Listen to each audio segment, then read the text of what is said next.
Bienvenidos al podcast sobre inversión y educación financiera, fondos de inversión y valores. Mi nombre es Eusebio Gómez, soy asesor financiero y tengo la misión de hacer las cosas de manera diferente, ayudar a muchas personas a lograr buenos resultados financieros y con ello proporcionarles el conseguir la vida que desean llevar.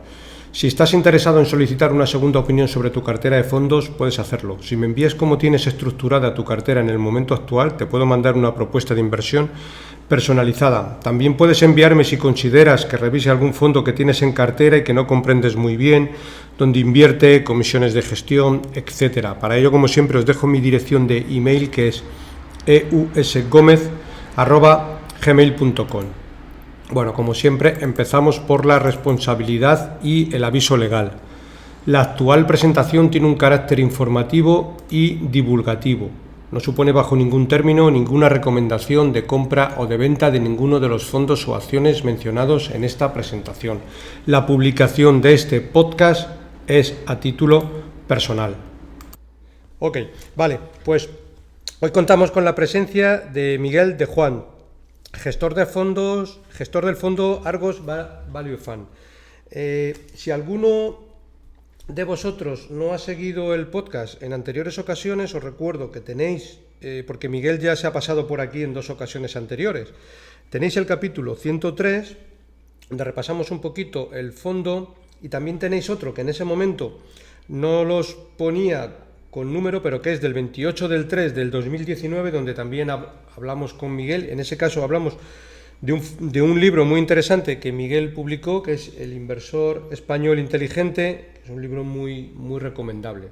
Ambos capítulos son de alguna manera temporales y podéis escucharlos porque seguro que os pondrán en antecedentes para saber un poco quién es Miguel. Bueno, pues sin más, ¿qué tal, Miguel? ¿Cómo estás? Pues muy buenos días, Eusebio, y nada, encantado de estar otra vez contigo y con tus oyentes. Un placer.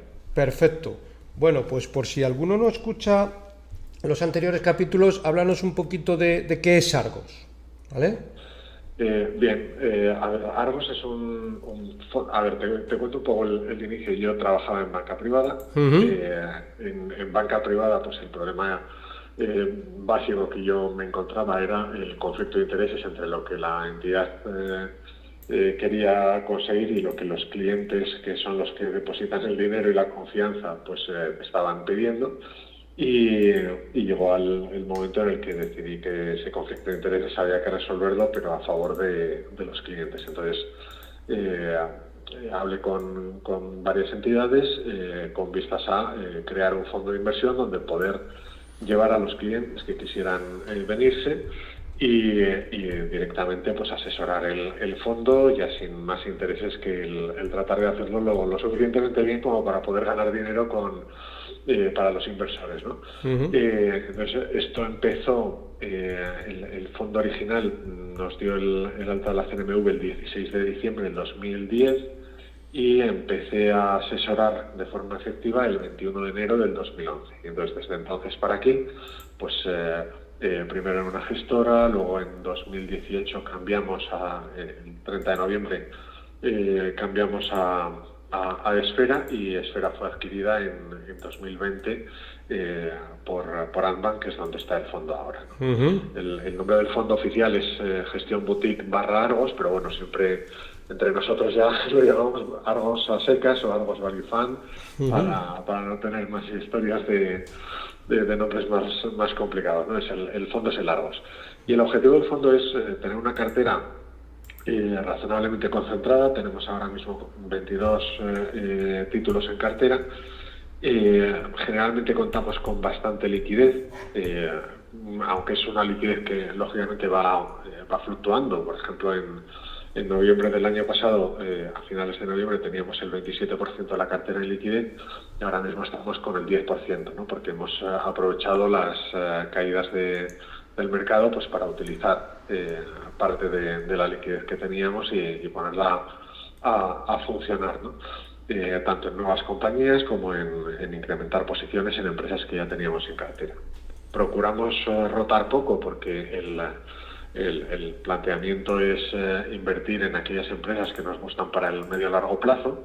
En algún caso puede haber muy puntual en el que una compañía que, pues por su modelo de negocio, tampoco es algo que nos preocupe demasiado tenerla mucho tiempo y que pues a lo mejor coincide que en pocos meses ha pegado un subidón, entonces bueno, pues podemos tener una rotación ahí más alegre, ¿no? Más rápida, menos tiempo en cartera, pero en líneas generales eso ni suele pasar ni es el planteamiento. El planteamiento es invertir en una empresa que confiamos que a lo largo de los años e incluso de las décadas sea capaz de hacer generar una rentabilidad para los inversores, en este caso para los argonautas, pues a un ritmo más que razonable.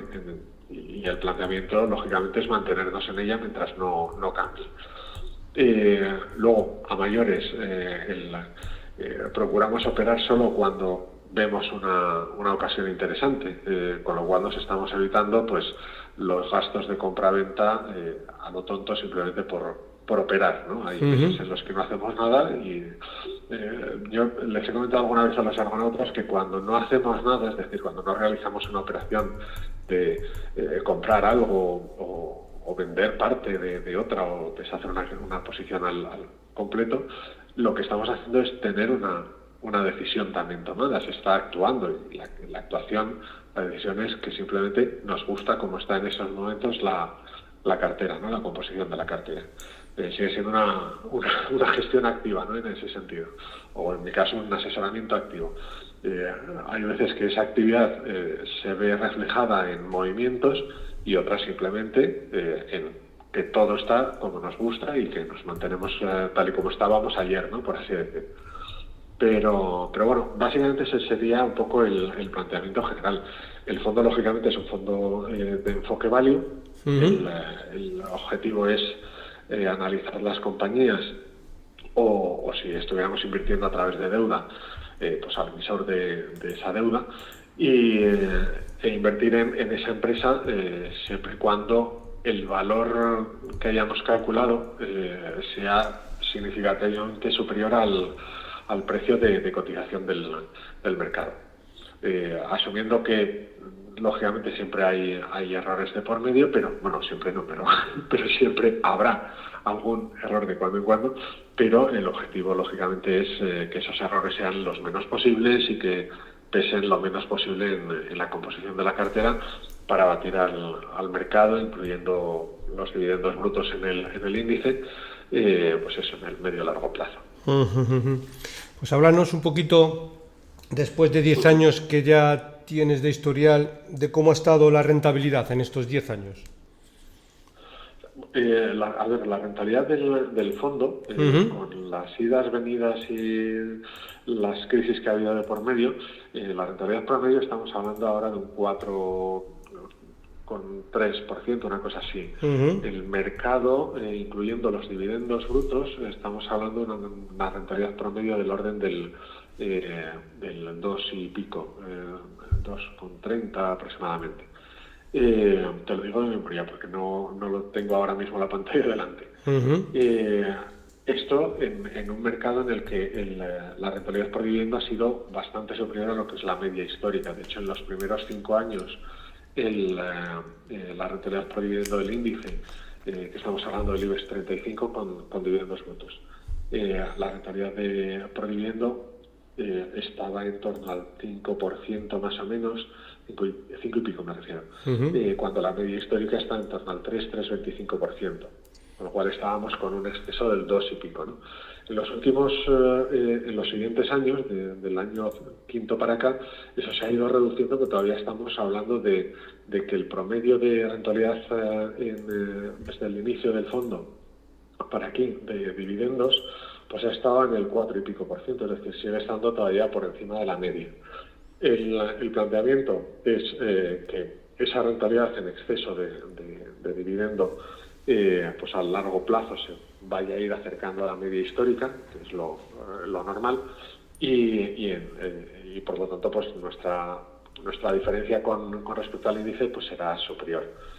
Para que te hagas una idea, pues el que hubiera invertido 100.000 euros en el inicio, pues ahora en el índice ahora tendría pues como unos 130.000 euros aproximadamente, y en el Argos serían como unos 160.000. ¿Vale? Con lo cual, pues bueno, sin excesivo riesgo, porque la mayor caída anual que hemos tenido fue del 9 y pico por ciento, y el resto han sido pues en torno al 0 y pico, 1 y pico, 2, por ahí. O sea, hemos procurado caer lo menos posible. A lo mejor no hemos tenido grandes años de grandes subidas, pero el caer lo menos posible lo que te permite es que después necesitas un menor esfuerzo a la hora de las subidas, de las recuperaciones, para poder batir al mercado. Mientras que el mercado, por ejemplo, sí ha tenido caídas más fuertes. Pero bueno, eso es un poco hablando de lo que sería la rentabilidad tanto promedio como absoluta, ¿no? Perfecto, pues ese 9% que hablas de pérdida máxima de rentabilidad también es relevante, porque muchas veces la gente lo que quiere es conseguir rentabilidad, pero dormir lo más tranquilo posible, con lo cual con esto también lo cumplimos, que no tenemos excesivos periodos de volatilidad alta, de menos 30, más 30 y ese tipo de cosas, no, que a mucho inversor claro, siempre le pone de los nervios. Exacto. A ver, en el año 2020, cuando pasó todo el tema de la pandemia y todo el parón prácticamente económico a nivel mundial, la caída en ese periodo sí fue más significativa, pero aún así era inferior a la del propio mercado, con lo cual seguíamos controlando el efecto comparativo, ¿no? En las caídas generalmente caemos menos que el mercado. Lo que pasa es que, bueno, nunca lo puedes asumir como cierto. Es decir, yo uno de los peores años, por así decir, que recuerdo fue en el 2014. El 2014, básicamente, lo que nos sucedió fue que en el mes de septiembre el mercado subió un poquito y nosotros, al contrario, caímos, y además caímos fuerte porque algunas de las posiciones que teníamos en cartera con mayor peso, pues en ese mes, además no habíamos hecho ninguna operación ni de compra ni nada, o sea, no fue simplemente un movimiento del mercado.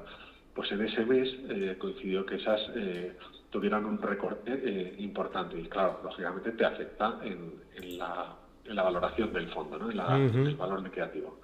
En los siguientes meses, pues octubre, noviembre y diciembre, volvimos otra vez, digamos, a la norma habitual. Si el mercado subía, subíamos pues más o menos lo mismo que el mercado, incluso un poquito más en algún momento, en uno de los meses, y cuando caía, volvíamos a caer otra vez menos, ¿no? Pero el mes de septiembre, digamos, trastocó todo el ejercicio. Entonces, yo en aquel momento sí que les decía a los argonautas, a ver, esto no es a lo que estamos acostumbrados a que si el mercado sube, pues bueno, subimos más o menos en línea o ligeramente por debajo, pero cuando cae, nosotros generalmente tendemos a caer bastante menos que el mercado. Bueno, pues eso no es palabra de Dios, eso no es un dogma de fe, no es algo que sea una ley física, con lo cual, a futuro, lo mismo que de cuando en cuando te puede pasar un descalabre en ese sentido de la rentabilidad o del movimiento en muy corto plazo, como en este caso un mes, eso puede volver otra vez a pasar. ¿Qué es lo importante? Pues eso, el ver la evolución a largo plazo y ver que las rentabilidades promedio o anuales, si quieres, por verlo de una forma más sencilla, pues la pérdida máxima ha sido un 9 y pico por ciento, y en ese sentido, pues bueno, hemos estado bastante bien controlados, ¿no? No significa que no se pueda caer más, significa que el poner el foco en tratar de evitar los grandes riesgos, los grandes desplomes, lo que permite es poder aprovechar.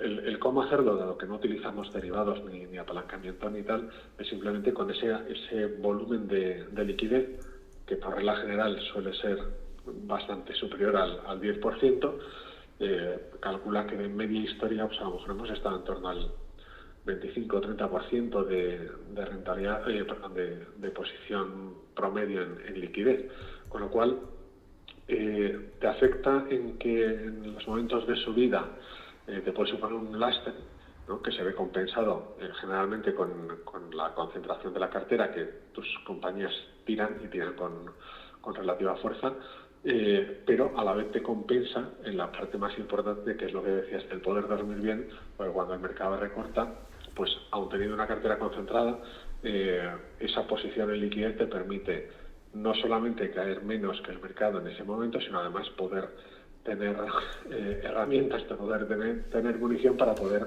aprovechar esos recortes de mercado, ¿no? Como hemos estado haciendo, pues ya te digo, desde finales de noviembre para aquí.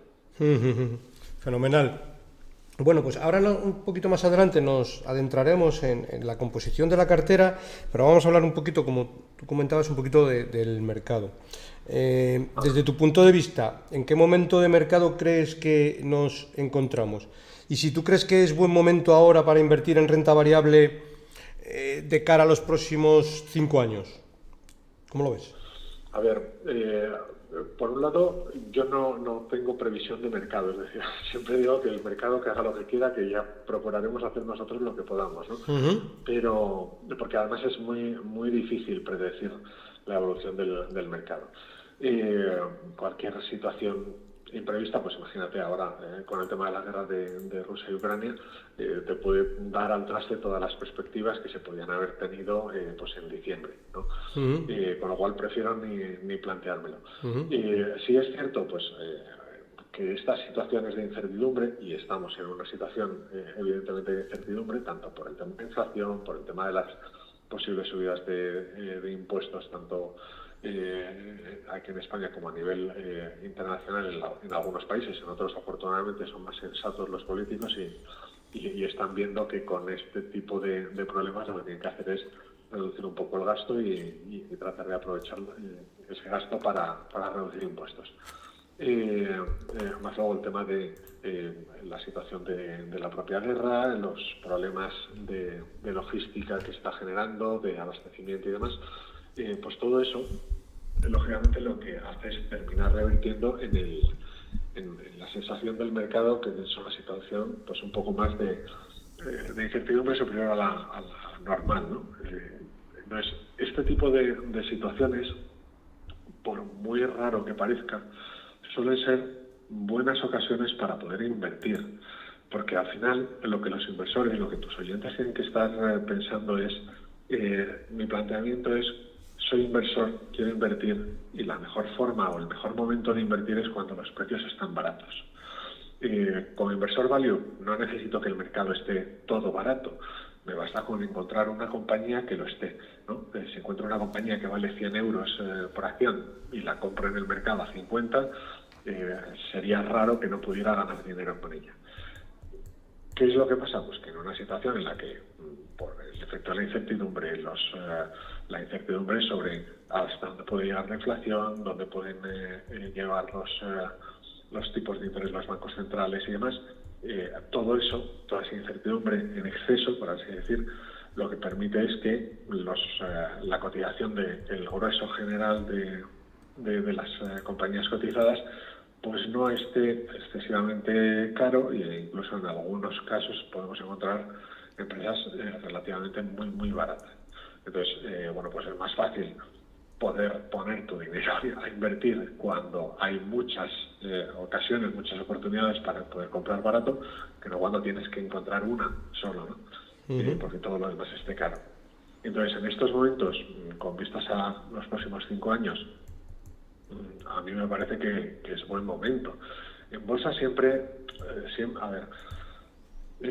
se recomienda invertir en bolsa porque a largo plazo, y cuando hablamos de largo plazo no hablamos para nada de 1 o 2 años, sino que hablamos de 5, 7, 10 años y de ahí en adelante, es decir, de forma indefinida, suele ser siempre una buena oportunidad para invertir, porque generalmente es el activo el que más rentabilidad termina generando, ¿no? Tanto por la rentabilidad por dividendo como luego por la propia apreciación de la cotización de las compañías cotizadas.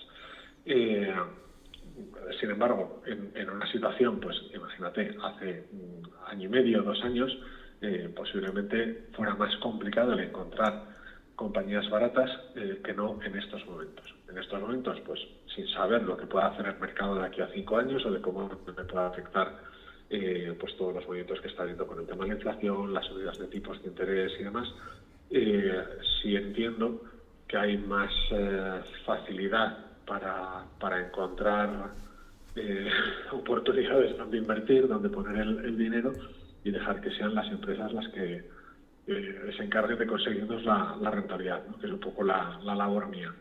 El tratar de ver en qué empresas confiar parte del dinero de los argonautas para que los directivos de ellos, de esas empresas, sean los que nos consigan la rentabilidad a la medio y largo plazo. Dentro de esto que estamos comentando y que estás hablando un poco de la inflación, en tus tesis de inversión sobre las compañías, ¿cómo consideras el tema de la inflación? Es decir, ¿lo tienes en cuenta? Porque muchas veces se puede dar el caso de que va a haber empresas que van a poder trasladar la inflación al consumidor y otras que no. Eso no sé si lo tienes en cuenta a la hora de invertir en compañías o cómo tratas esto. Sí, a ver, exactamente es como dices, es decir, hay empresas que sí van a poder trasladar esa subida. Por ejemplo, estoy pensando en la segunda mayor posición en estos momentos del fondo, que es Ferrovial, y Ferrovial tiene autorizado, vamos, bajo sentencia ya firme del Tribunal Supremo canadiense desde hace unos cuantos años, el que en la autopista, la M30 de Toronto, es la ETR 403, si no recuerdo mal, tiene la concesión, tiene la capacidad de subir las tasas de peaje por encima de la inflación, puede subirlo lo que le dé la gana. Lógicamente no va a subir un 20-25% todos los años, porque entonces la gente deja de ir por ahí, ¿no? Prefiere ir por otro lado que tarde más. Pero sí es capaz de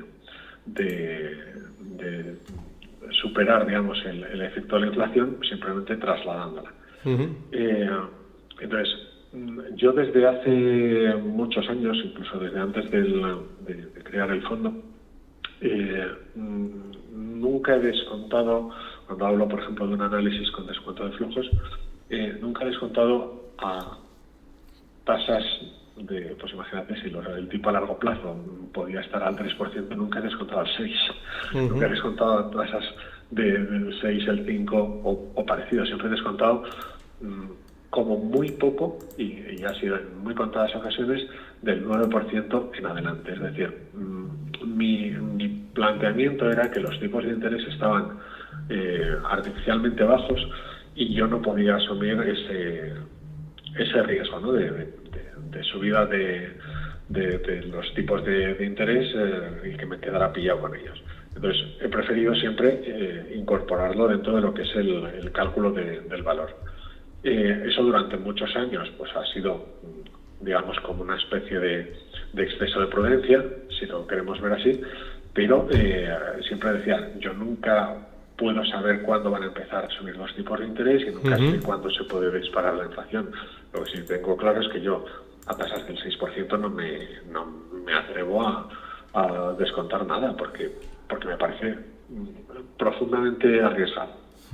Entonces, principalmente el planteamiento de búsqueda de compañías son empresas que o bien no tienen deuda o tienen muy poquita, y aquellas en las que pueda haber algo de mayor volumen, pues por ejemplo en el caso de Ferrovial, la deuda que tiene principalmente no es de la matriz, es deuda asociada a las infraestructuras, o sea, a los aeropuertos en Londres o como decíamos antes, a la autopista de circunvalación de Toronto.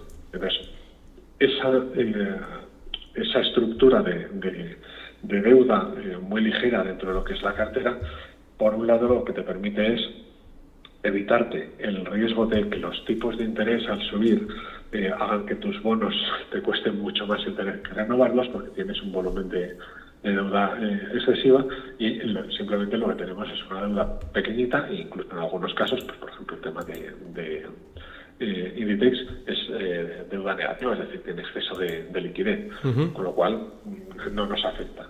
La parte de liquidez que teníamos en cartera, pues para que te hagas una idea, en el primer año, 2 años, encontrábamos bonos, tanto gubernamentales como corporativos, en los que la rentabilidad que nos ofrecían era razonablemente atractiva, pues desde el 4 y pico % anual hasta el 7 y pico, y en aquel momento sí estábamos invirtiendo en ese tipo de bonos.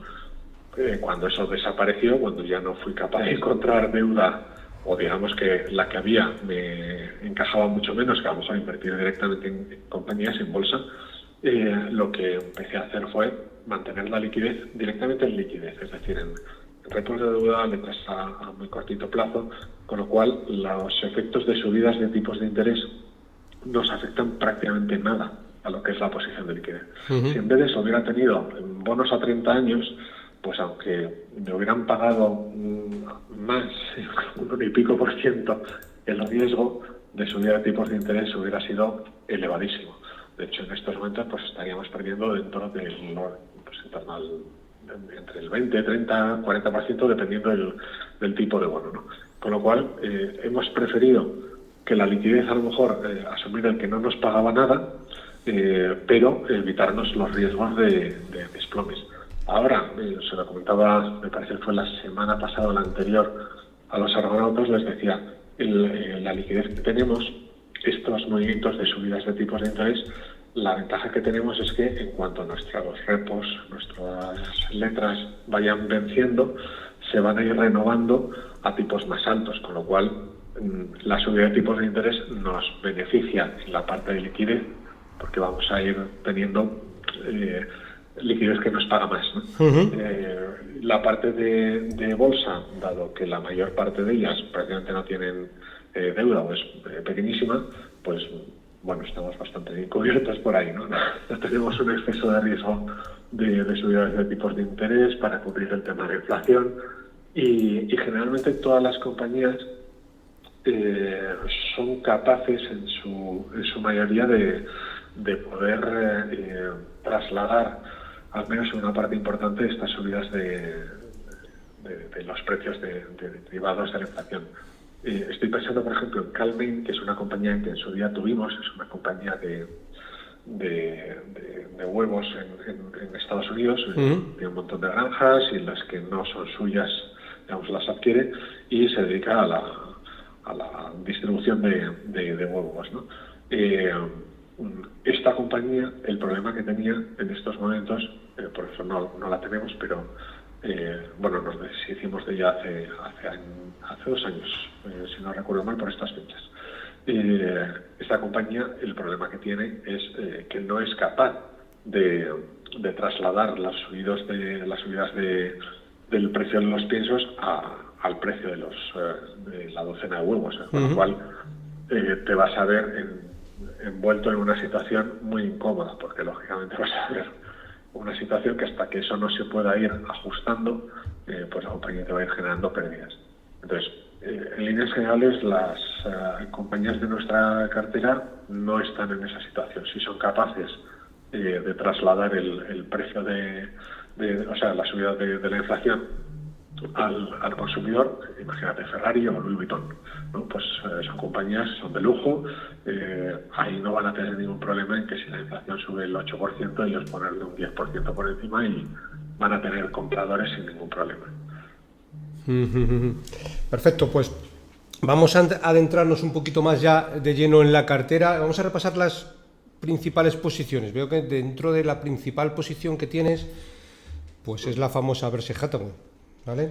De Warren Buffett, con un 8%. Y la verdad es que viendo la cotización de Berkshire Hathaway en los últimos tiempos, que ha subido bastante, que incluso está en máximos históricos, si no recuerdo mal. Sí, está muy cerquita. ¿Cómo lo ves en cuanto a potencial de revalorización? ¿Ves que sigue teniendo potencial? Porque siempre que últimamente Warren Buffett habla de Berkshire, siempre, bueno, la verdad que lo que nunca había hecho es recomprando acciones y demás. ¿Cómo ves la cotización? ¿Le sigue quedando potencial o da un poco de vértigo a estos precios? ¿Qué opinas? Bueno, personalmente no, porque de hecho habíamos incrementado. Ha sido una de las posiciones en las que hemos incrementado desde noviembre para aquí, ¿no? A ver, Berkshire Hathaway, por un lado, tiene el colchón de saber que si la cotización se acerca a 1,20 veces el valor en libros, pues Warren Buffett va a comprar acciones. Al hacer esa recompra de acciones, digamos, el precio de cotización tiene como un determinado colchón. Entonces, más o menos puedes hacer la asunción de que, bueno, pues entre 1,20, 1,40 la compañía no está para nada cara.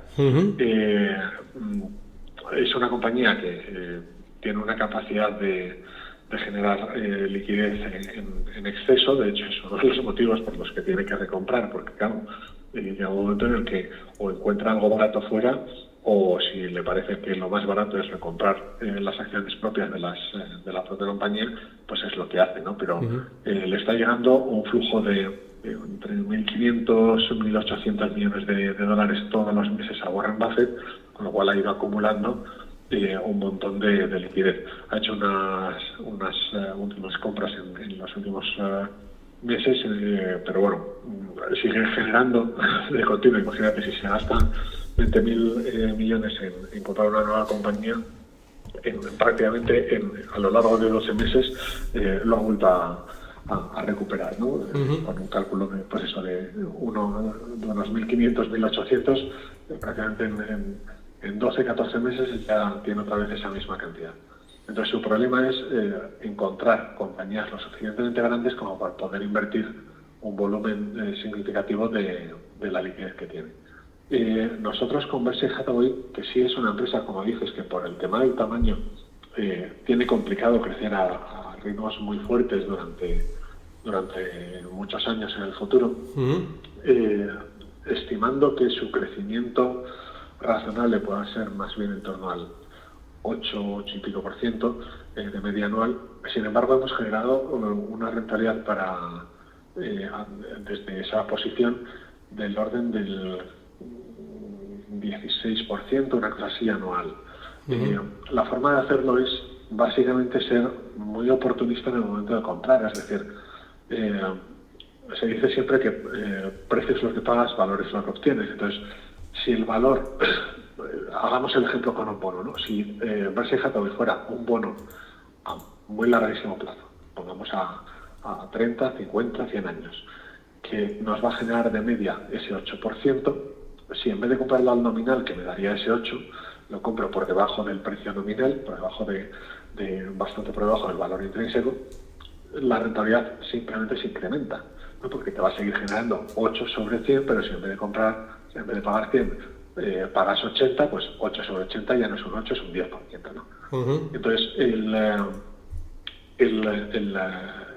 la rentabilidad que hemos generado de media histórica desde el inicio del fondo con Berkshire Hathaway, que ha sido, pues ya te digo, en torno a ese 16% de media anual, ha sido simplemente por poder aprovechar cuando la cotización de la compañía es lo suficientemente barata respecto a su valor. Y en estos momentos, aunque está cerca de la cotización máxima histórica que ha tocado Berkshire Hathaway, su valor se ha ido incrementando. Entonces, el margen de seguridad es lo suficiente. A ver, esto, lógicamente, sin ser ningún tipo de recomendación para nadie, ¿no? El que quiera que le resulte atractivo invertir en Berkshire Hathaway, que lo mire él por su cuenta o con un analista y que tome la decisión. Pero, en mi caso, pienso que tenemos suficiente margen de seguridad con Berkshire Hathaway, entonces habíamos incrementado, ya te digo, pues en 2 ocasiones teníamos una cotización, o sea, una empresa una acción de la clase A, y lo que hicimos fue incrementar a través de la clase B. La clase B es la 1500ª parte de una. Entonces, comprar otra de la clase A me suponía que íbamos a superar el requisito máximo de CNMV de un 10% de la posición en un único valor sobre el resto de la cartera, con lo cual no tenía sentido. Entonces, incrementamos un 30%, pero lo hicimos a través de la clase B. Es la misma acción, simplemente que es eso, vale 1.500 veces menos que en la clase A. Pero es la única diferencia. Y la compañía, ya te digo, entre el colchón de seguridad que tiene, tanto por la liquidez propia de Berkshire Hathaway, como por el saber que si se acerca a 1,20, Warren Buffett va a empezar a recomprar acciones y además compra un montón, pues lo que te permite es saber que tienes un límite de caída. Si coincidiera que incluso comprando Warren Buffett, el mercado se asustara por el motivo que fuera, y la cotización cayera todavía más, sería precisamente una gozada, porque claro, en vez de comprar a 80 sobre 100, estarías comprando, imagínate, pues a 60. Si te paga 8 sobre 60, pues el margen es superior todavía. Con lo cual, como compradores, como inversores, pues lo que decía antes, queremos comprar barato. La única forma de comprar barato, pues a veces es que se desplome todo, porque hay cualquier miedo en el mercado, o porque hay una mala noticia y el mercado exagera esa mala noticia, el efecto que pueda tener sobre la cotización, sobre el valor, mejor dicho, de la compañía, y hace que el precio se desplome más de lo que debería, ¿no? Un poco lo que pasó también con Inditex cuando salió la noticia de que Pablo Isla lo dejaba y que se incorporaba la hija de Ortega como nueva presidenta. Sí, es lo que un poco está pasando en la actualidad, también en Inditex, que sigue estando, bueno, pues bastante decaída, sobre todo con respecto a este tiempo atrás, que estaba sobre los más o menos 30 euros y ahora anda rondando los 20-21, ¿sabes? ¿No? Sí. Sí, de hecho, nosotros hemos estado incrementando en Inditex básicamente por ese motivo. O sea, Inditex es una compañía que para mí vale bastante más de lo que está cotizando en estos momentos, y con lo cual el margen de seguridad es muy amplio. Entonces, yo no sé cuándo va a subir, cuándo el mercado se va a dar cuenta de que Inditex realmente vale bastante más de lo que cotiza ahora. Pero se dé cuenta cuando se dé cuenta, lo que quiero es aprovechar e ir comprando cuando está barata. Entonces, si a mí una compañía que personalmente estimo que vale sobre 38 euros por acción me la ofrece a 20 o a 21, pues bueno, pues yo compraré. Que luego 3 meses después me la ofrece también a 18, pues compraré más, porque sigue valiendo lo mismo. El efecto, por ejemplo, de lo que ha pasado con el cambio en el equipo directivo, la salida de Pablo Isla y la entrada de Marta Ortega, pues no tenía sentido, quiero decir, que se desplome porque cambia el directivo y vaya a entrar una nueva persona. Primero, es una persona que ha estado trabajando en la compañía en todos los puestos desde hace un montón de años, es decir, la conoce perfectamente. En segundo lugar, el modelo de negocio de la empresa no va a variar.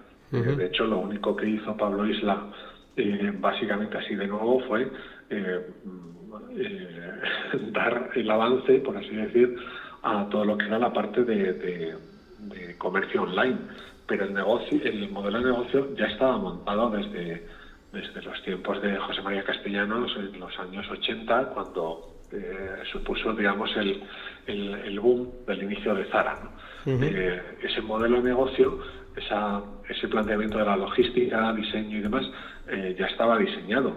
Afortunadamente, pues Pablo Isla simplemente lo mantuvo, porque es un modelo que funciona y funciona muy, muy bien, está súper engrasado.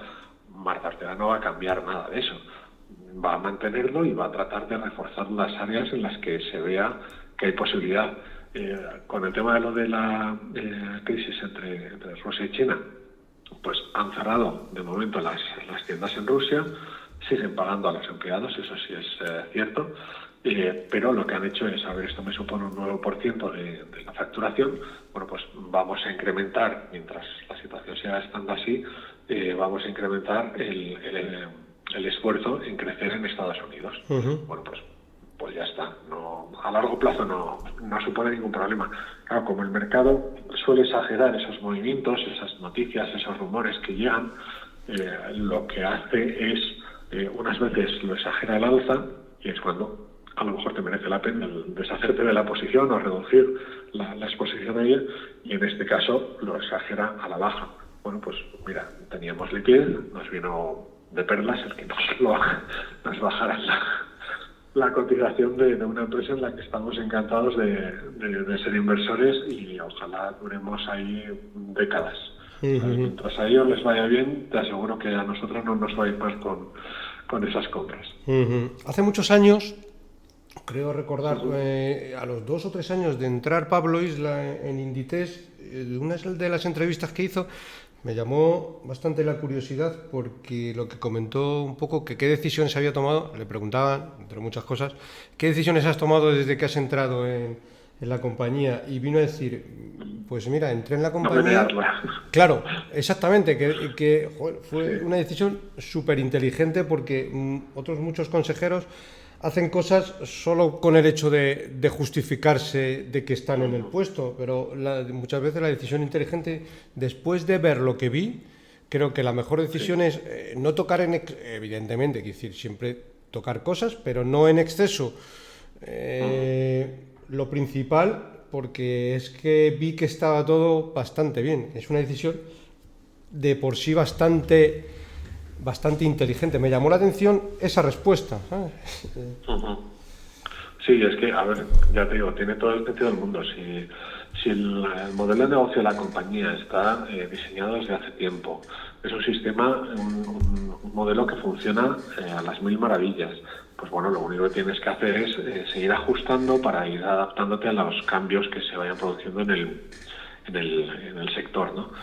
Pues no sé, incorporar más tecnología para que la respuesta sea más rápida cuando hay problemas con algún diseño, con alguna colección o con algún cliente o tal. Ir incorporando pues nuevas herramientas de cobro, pago, de información con los consumidores, de accesibilidad para ellos, ¿no? Vale, pues fenomenal. Todo eso no hay ningún problema y se va adaptando sin perder lo que es el grueso principal de lo que es el modelo en sí. Entonces, mientras tú el modelo lo mantienes y vamos, la hija de Amancio Ortega lo va a seguir manteniendo, lo único que se necesita es ir adaptándose. En esa adaptación, pues sabes que a lo mejor te puede pasar situaciones en las que a lo mejor te ves involucrado en unos años en los que a lo mejor tienes que hacer unas inversiones, una inversión en capital, sea en tecnología, sea en nuevas plantas, sea en nuevas factorías, en las que te va a ir reduciendo el cash flow generado durante esos años, pero son inversiones para el crecimiento futuro. Y lo que te importa es el crecimiento futuro de la empresa, no el del próximo trimestre. Entonces, afortunadamente, eso lo tienen muy claro, y por ejemplo Ferrovial también, o otras compañías que tenemos en cartera. Entonces, son empresas que son capaces de pensar a muy largo plazo y decir, bueno, a ver, yo lo he comentado muchas veces, tanto cuando he dado alguna clase o en alguna charla, otro webinar, tal. Las compañías, las empresas son entes vivos, por así decir, están formados por personas y la empresa está en funcionamiento. Esa empresa se va a tener que adaptar a los cambios y no podemos pensar que porque una compañía viene generando rentabilidades pues del 20% anual durante los últimos 10 años, pues tiene que seguir haciendo lo mismo de la misma forma. Es decir, que cada trimestre es un 20% de incremento respecto al trimestre del año pasado.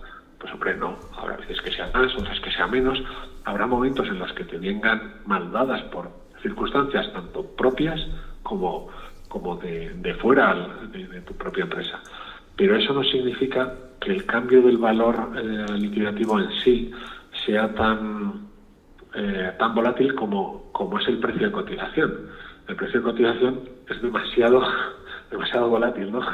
Se ve afectado por muchísimos noticias, rumores, sentimientos que muchas veces no tienen nada que ver con lo que está pasando en la empresa en sí. Entonces, a veces simplemente lo que tienes que hacer es mantener la calma, tener paciencia y dejar que los directivos resuelvan esa situación en ese momento concreto. Si fuera una situación en la que los directivos no estuvieran involucrados, que los accionistas principales pues bueno, tuvieran un peso muy chiquitito en la compañía, pues haya películas, ¿no? Vale, ahí podría estar un problema porque posiblemente los intereses de unos y de los directivos y de los inversores minoritarios no estén en el mismo camino, pero en este caso no suele ser.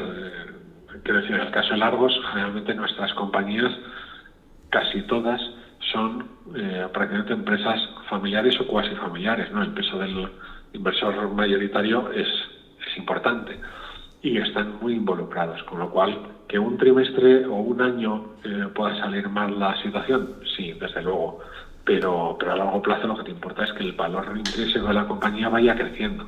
O sea, cuanto mayor ritmo, mejor, lógicamente. Fenomenal. Pues siguiendo repasando la cartera, y desde el punto de vista del inversor a pie, que puedes ver dos compañías como pueden ser Louis Vuitton o Ferrari, ópticamente pueden parecer compañías caras a la hora de la valoración. En cambio tú, y siendo un fondo value, pues las tienes en cartera. Háblame un poquito de si son realmente tan caras o cómo lo ves. A ver, Ferrari, por ejemplo, sería la compañía, si quieres, más, no diré más cara, pero sí más ajustada al valor de las que hemos incorporado. ¿Cuál es la diferencia? Pues que no hay muchas Ferraris en el mundo. De hecho, solamente hay una, ¿no? Es una compañía en la que, aparte de poder subir los precios lo que le dé la gana y saber que siempre va a tener, es más, que cuanto más suba los precios, prácticamente lo que está haciendo es, en vez de quitar ganas de comprar sus vehículos, lo que está haciendo es generar que la gente tenga más ganas, ¿no? Básicamente, cuando diseña un nuevo modelo y lo lanza al mercado, señores, aquí tenemos este nuevo prototipo, este es el nuevo modelo que vamos a lanzar, antes de empezar a producirlo, prácticamente ya tienen vendida toda la producción. Y además con listas de espera y con gente que se queda fuera. Entonces, eso no es muy fácil encontrarlo, pues eso, a precios con un margen de seguridad del 50%. Eso no, ojalá pasara y ojalá cayera, pero para comprar más. Pero bueno, no es el caso. Es muy muy difícil que una compañía de ese estilo esté en mercado a unos precios de auténtico chollo. ¿Vale? Es como, yo a veces pongo el ejemplo de una empresa puede ser muy buena, imagínate que es un Ferrari, un Rolls Royce, pero si pagamos por ella el equivalente a un yate o el equivalente a un jet privado, pues estamos tirando el dinero. El Ferrari va a seguir funcionando igual, va a seguir siendo muy buen coche, pero lo hemos pagado carísimo, ¿no? En cambio, si el Ferrari lo compramos a precios muy baratos, o de Ferrari, pues si Ferrari, imagínate, es una compañía que a largo plazo puede generar perfectamente a nivel interno rentabilidades del orden del 18%, si lo estás comprando a ese nominal, tu rentabilidad será del 18% en el muy largo plazo. Si lo compras por debajo, tu rentabilidad se incrementa. Mucho o poco, ya depende de cuál sea ese margen respecto al valor intrínseco inicial. Entonces, en el caso de Ferrari, la hemos comprado, ya te digo, ajustada por debajo del valor, ¿vale? Del valor intrínseco, pero sería la compañía en la que menos margen de seguridad hemos invertido. Con Louis Vuitton no, Louis Vuitton tuvimos, con Louis Vuitton además es uno de los errores por tomar decisiones a lo mejor demasiado pronto, ¿no? Habíamos tenido la oportunidad de comprar en marzo del 2020, que fue cuando estaba cayendo todo. Deshicimos posiciones en otras compañías para comprar, por ejemplo, Louis Vuitton. Louis Vuitton era una empresa excelente. La compramos a unos precios hoy vistos ridículos, ¿no? Por debajo de 300 euros la acción y está en 600 algo. Claro, ¿qué fue lo que nos pasó? Subió muy rápido, recuperó, se había comprado muy bien, pero en unos meses recuperó prácticamente un 90 y tantos % de rentabilidad, con lo cual se nos vino al valor intrínseco que le tenía calculado de inicio. Entonces, en mala hora, decidí irme salí al completo. Al poco después, no sé si fue como a la semana, 10 días, 12 por ahí, sale la noticia de que se van a quedar, se fusionaban se hacían con la compañía americana de Tiffany's. Entonces, claro, eso cambiaba el valor intrínseco porque te lo incrementa. Entonces, volvíamos a tener margen de seguridad. Entonces, claro, yo me tiraba de los pelos porque te daba rabia y dices, a ver, vale, si la rentabilidad que he conseguido en un año con esta compañía ha sido muy buena, prácticamente hemos doblado, pero pero no me tenía que haber salido, tenía que haberme mantenido. Afortunadamente, como el valor se había incrementado, hubo un momento pues a lo largo del año pasado en el que pude volver otra vez a incorporarla en cartera. Y ha habido otras ocasiones en las que ha cotizado por debajo ligeramente, pues son, por ejemplo, Ferrari, desde que la compramos a principios de año, no recuerdo ahora, pero como no lo tengo delante, te lo digo de memoria. No recuerdo si fue en torno a enero o por ahí. Creo que fue por enero cuando la compré. Y con todo lo que ha pasado con la guerra de Rusia y Ucrania, la cotización no llegó a caer más allá de un 9%, con lo cual no me dio pie a incrementar más la posición, ¿no? Si hubiera caído un 15, hubiera comprado más acciones de Ferrari. Como no ha sido el caso, la desgraciada no ha hecho más que subir, pues nos ha jorobado y hemos tenido que quedarnos con la posición inicial, que afortunadamente invertimos en torno a un 4 y pico % de la primera atacada, con lo cual está bien posicionada. Pero bueno, hubiera preferido tener el 6%, por ejemplo, o un 7% en una compañía como Ferrari. Entonces, a ver si tus oyentes rezan y se desploma un poco y entonces puedo comprar más acciones de Ferrari. Con Louis Vuitton me pasa un poco lo mismo. En las ocasiones en las que se ha visto que ha recortado un poquito, pues he aprovechado y he comprado más, ¿no? Pues ahora mismo tenemos una posición razonablemente importante en Louis Vuitton y es, pues como Ferrari, una compañía para dejar durante muchos años, dejar que ellos sean capaces con su ritmo de negocio y la capacidad que tienen de trasladar cualquier subida de inflación a los clientes, pues dejar que ellos nos lleven y nos generen la rentabilidad. Perfecto. Pues otra compañía que me llama la atención dentro de las posiciones en la cartera y que no conocía que la tenías y que coincide que soy usuario de la misma, porque bueno, pues me gusta la práctica del deporte y suelo montar en bicicleta, que son y utilizo el dispositivo Garmin de GPS, que es, la verdad que es un lujo el dispositivo, es que te dice las altimetrías, los kilómetros que recorres, en fin, te dice todo. Y veo que la tienes en cartera. Háblanos un poco sobre Garmin. Mira, yo Garmin, en la primera etapa del fondo, no sé si fue en 2013 o por ahí, pues de estas cosas que a veces te preguntan, ¿y de dónde sacas la idea para comprar tal empresa? Pues mira, unas veces leyendo, otras veces buscando tal, y otras veces, como en este caso, yo estaba trabajando con el ordenador, pero estaba con la televisión puesta, y salió un anuncio de Garmin, líder mundial de su sector, no sé, y a mí no me sonaba para nada, pues yo no tengo ni GPS ni nada de esto, ¿no? Y entonces me puse a mirarla y claro, básicamente te lo resumo muy rápido. No tenía deuda, prácticamente la mitad del balance era de tesorería, tenía unos márgenes estupendos y bueno, pero esta empresa parece un chollo. Empecé a mirarla, hice la valoración y realmente la compañía merecía la pena, estaba muy barata. Entonces de aquella primera tanda compré, nos funcionó muy bien y de estas cosas que te pasa por moverte cuando no tienes, ¿por qué no? La vendimos porque habíamos obtenido una rentabilidad muy significativa en no sé si fue en torno a un 68% de rentabilidad en unos 14 meses, así. Te lo digo también de memoria.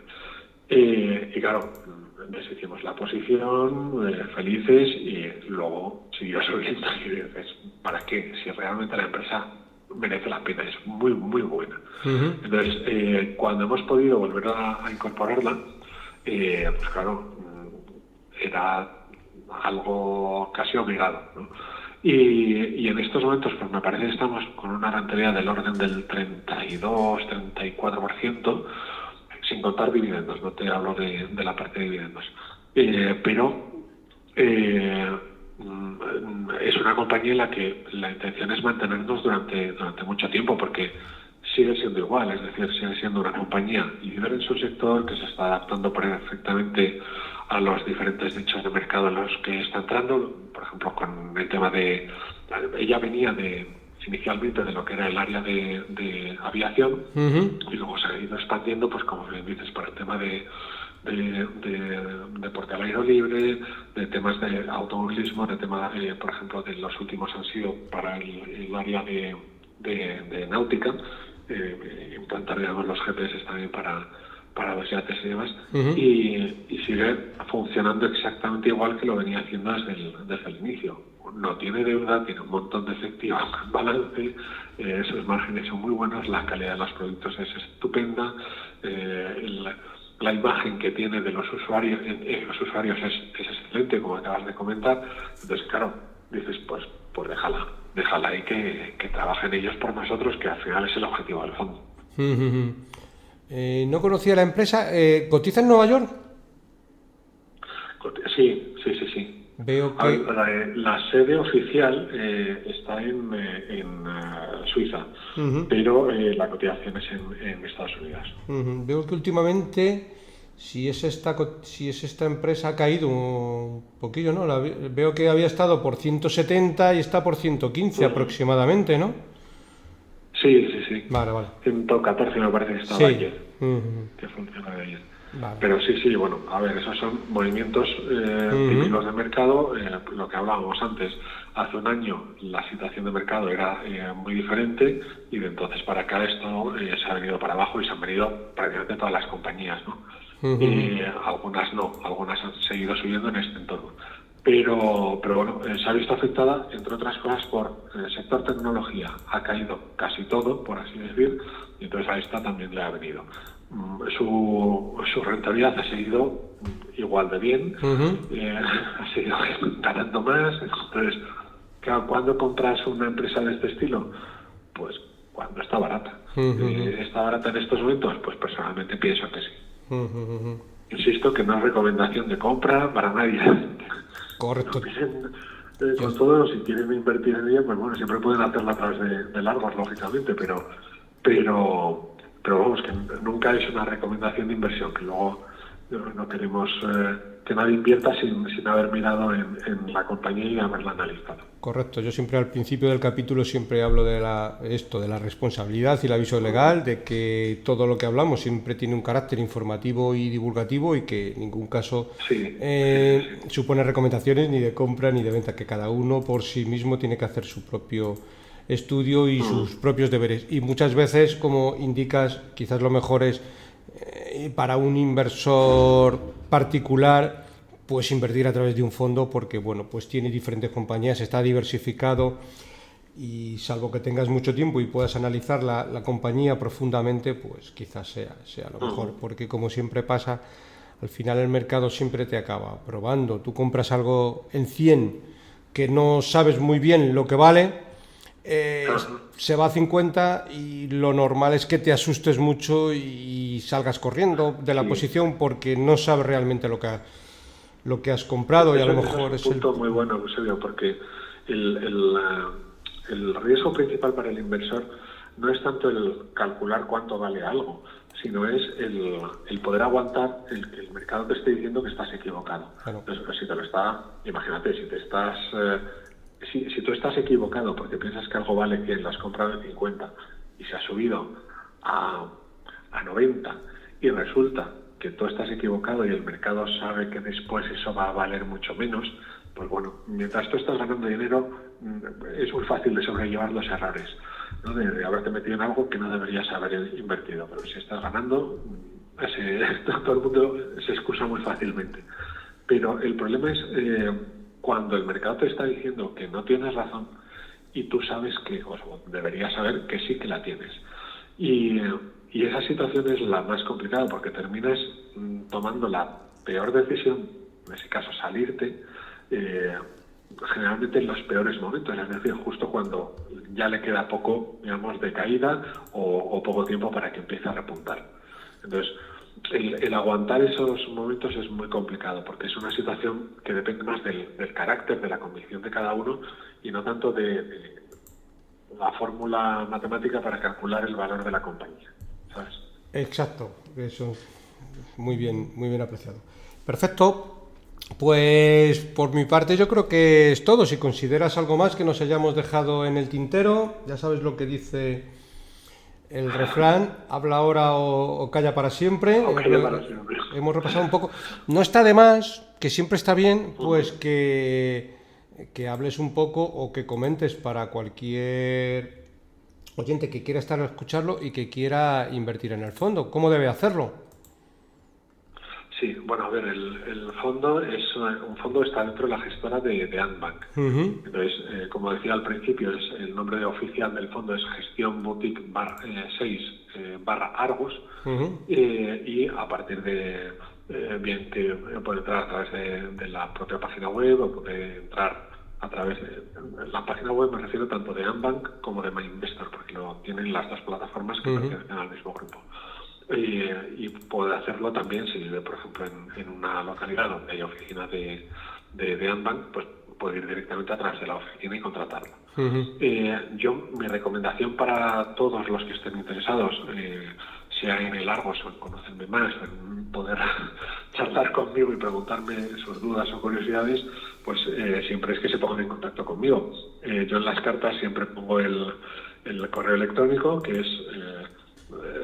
te voy a decir, el correo es todo en minúsculas, argoscapital@hotmail.com. Uh-huh. O en mi teléfono, que es el 682-808-821, ¿no? Con que me digan, mira, estoy oyendo el podcast con Eusebio y tengo estas curiosidades o tengo estas dudas, y bueno, pues yo trataré de resolverlas lo mejor posible. Para mí, como siempre, como en las otras ocasiones, Eusebio, ha sido un placer el estar contigo y poder charlar y tener a tus oyentes pues lo suficientemente informados de las últimas evoluciones del Argos, y encantado de estar con vosotros. Pues nada, seguro que a los oyentes también les gustará el capítulo y que apreciarán bastante toda tu sabiduría. Fenomenal, pues lo dejamos aquí, si te parece. Pues como tú quieras, y ¿vale? Lo dicho, encantado y un placer de estar con vosotros en el podcast. Perfecto. Bueno, pues terminamos como siempre. Para cualquier consulta o comentario sobre este podcast puedes enviarme un email a la dirección eusgomez@gmail.com, y si te ha gustado el programa te agradezco le des un me gusta en iBooks o un like en YouTube, corazoncito en Spotify. Un saludo muy cordial, paciencia y buenas inversiones.